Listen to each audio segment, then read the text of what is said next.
Jadi pada saat jadi korban penganiayaan, Bang. Ya, jadi pada tanggal 13 itu sekira pukul 13.15 itu saya dikabari oleh teman saya yang bernama Fajar, ya, salah satu korlap dari demo kemarin. Dia mendapat informasi dari salah satu warga bahwa ada peserta aksi yang ditangkap dan disekap oleh polisi di Pendopo Kabupaten Pati, dan warga itu minta tolong untuk diselamatkan, dikeluarkan dari Pendopo.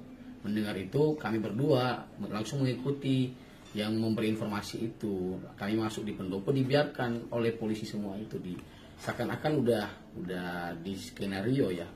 Kami bisa dengan mudah masuk, sementara yang lain itu dihadang yang belakang, warga yang lain.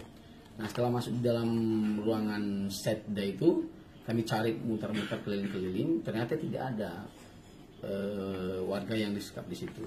Nah, kemudian kami keluar dari ruang setda itu. Nah, di halaman di kaki 5 itu ternyata sudah bergerombol sekitaran 15 orang preman yang sudah disiapkan, yang kami duga itu disiapkan oleh Bupati untuk sebagai pelindung dia, ya, atau untuk melawan daripada teman-teman yang aksi ini. Nah, di situ ketika kami keluar, ada satu orang preman itu langsung meneriaki saya, memprovokasi bahwa ini provokatornya yang membuat Pati ricuh, katanya.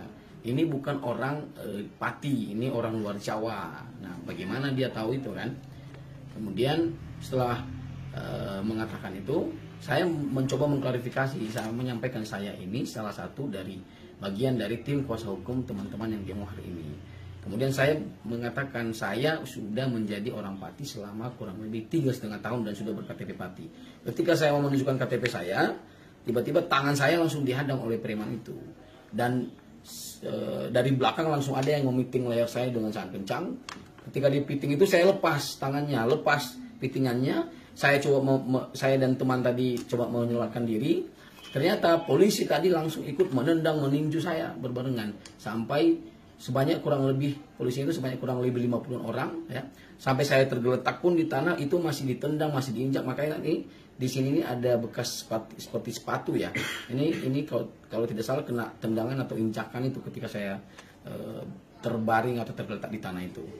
Untungnya ada satu orang TNI yang selamatkan saya, langsung narik saya ketika saya berusaha mengangkat badan saya bangun ketika masih diinjak-injak itu. Itu pun ketika saya diselamatkan satu orang anggota TNI itu, polisi tadi itu masih menendang, masih meninju kepala saya kena di sini, dan ada yang sempat menendang dada saya sekali, kemudian bagian rusuk saya kiri ini sekali. Sampai sekarang yang ini masih sakit. Di peristiwa itu juga dompet saya jatuh, berkas yang saya bawa juga jatuh, kemudian uang di dalam dompet saya itu hilang sebesar 1.100. 2 HP saya langsung dirampas oleh polisi dan disita. Kemudian setelah diamankan oleh tentara tadi, saya langsung dibawa ke ruang sekda tadi itu dan disekap bersama sejumlah kurang lebih 11 orang, namun silih berganti di sebuah ruangan kecil yang sempit. Itu bergantian itu. Kalau tidak salah, selama saya disekap dari jam 1:30 sampai jam 5, akhirnya saya dibawa paksa oleh keluarga saya dan Pak Gulo sebagai koordinator hukum. Saya disekap di situ kurang lebih bersama dengan anak-anak atau peserta demo itu 11 orang. Itu pun silih berganti. Kadang mereka dimasukkan situ terus difoto, terus dibawa ke tempat lain. Langkah apa yang diambil, Bang, untuk kedepannya, Bang? Ya, kita pasti akan proses hukum atas peristiwa ini karena polisi sudah melakukan pelanggaran HAM dan ini masuk ke ranah pidana, tindak pidana. Jadi ini pasti akan kita tempuh langkah hukum. Sudah melakukan visum? Sudah.